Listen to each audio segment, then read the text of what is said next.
नमस्कार दोस्तों, एक बार फिर आपका स्वागत है लखनऊ 0522 एक कोशिश लॉकडाउन के दौरान में। लखनऊ हालांकि रामकालीन शहर है जिसका इतिहास 8000 साल से भी ज़्यादा पुराना है, लेकिन लखनऊ का जो स्थापत्य है वो नवाबों के दौर का है। नवाबी दौर में नवाबों ने और अंग्रेज़ों ने मिल करके लखनऊ में तमाम सारी सिग्नेचर बिल्डिंग्स का निर्माण किया और करवाया। आज हम उन्हीं की सैर पर आपको ले चलेंगे। एक वो दौर था जब ये इमारतें लखनऊ की सरजमीन पर खड़े हो करके आसमान को निहार करके अपने ऊपर बड़ा घमंड करती थीं और इतराती थीं अपनी खूबसूरती पे। आज मेरी कोशिश है आपको उसी दौर में ले चलने की। और हाँ, हमेशा की तरह लॉकडाउन के दौरान घर पर रहिए, खुद सुरक्षित रखिए, परिवार को सुरक्षित रखिए और इसके साथ साथ समाज को भी सुरक्षित रखिए। बहुत धन्यवाद।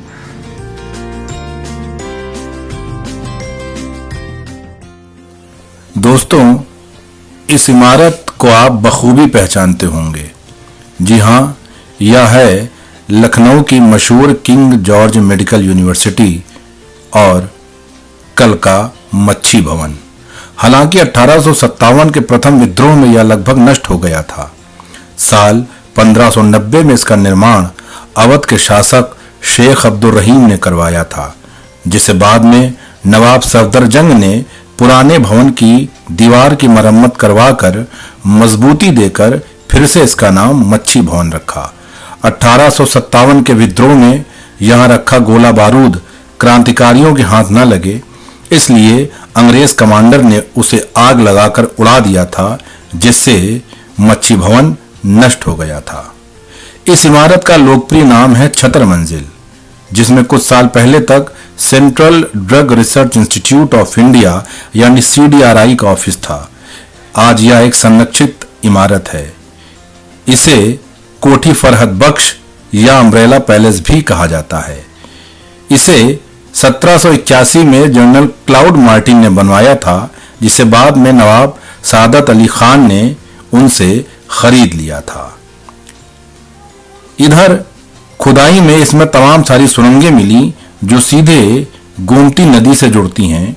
ऐसा माना गया कि ये सुरंगें कोठी को ठंडा रखने का काम करती होंगी। अब चलते हैं लाल बारादरी की तरफ। इस लाल बारादरी में अब राज ललित कला अकादमी का दफ्तर है। इसका निर्माण नवाब सादत अली खान ने सन 1798 से 1814 के बीच करवाया था। इसे कसर उल सुल्तान के नाम से भी जाना जाता है। इसका इस्तेमाल शाही दरबार या राज्याभिषेक के उत्सवों के लिए किया जाता था। इस इमारत में अब आर्कियोलॉजिकल सर्वे ऑफ इंडिया यानी ASI का दफ्तर है। यह है कैसरबाग में स्थित कोठी रोशनुद्दौला। इसका निर्माण आज से करीब 200 साल पहले अवध के दूसरे बादशाह नसीरुद्दीन हैदर के वजीर रोशनुद्दौला ने करवाया था, जिसे बाद में वाजिद अली शाह ने अपनी बेगम का महल बना दिया था।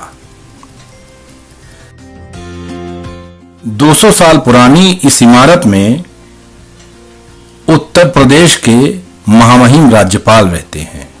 ये है कोठी हयात बख्श। हयात बख्श मतलब जिंदगी देने वाली। अब यह राजभवन है। इसका भी निर्माण जनरल क्लाउड मार्टिन ने ही करवाया था। जब major John Shore Bank Awadh के कमिश्नर बने तब वे यहीं रहते थे, जिस वजह से कुछ वक्त तक इसे बैंक कोठी भी कहा जाने लगा था। इस इमारत में अब भारतीय स्टेट बैंक की मुख्य शाखा का दफ्तर है। इसे तारे वाली कोठी कहते हैं, जो कि KD सिंह बाबू स्टेडियम के ठीक पीछे बनी हुई है। इसका निर्माण सन 1831 में नवाब नसीरुद्दीन हैदर ने शाही प्लेनेटोरियम के वास्ते स्पेस स्टडी के लिए करवाया था। उनका यह भी मानना था कि इससे युवा दरबारियों को अंतरिक्ष के बारे में जानने का मौका मिलेगा। हालांकि इसका पूरा निर्माण नसीरुद्दीन हैदर की जिंदगी में तो ना हो सका, उसके बाद उनके चाचा ने करीब 19 लाख रुपए खर्च करके 1841 में इसे पूरा करवाया।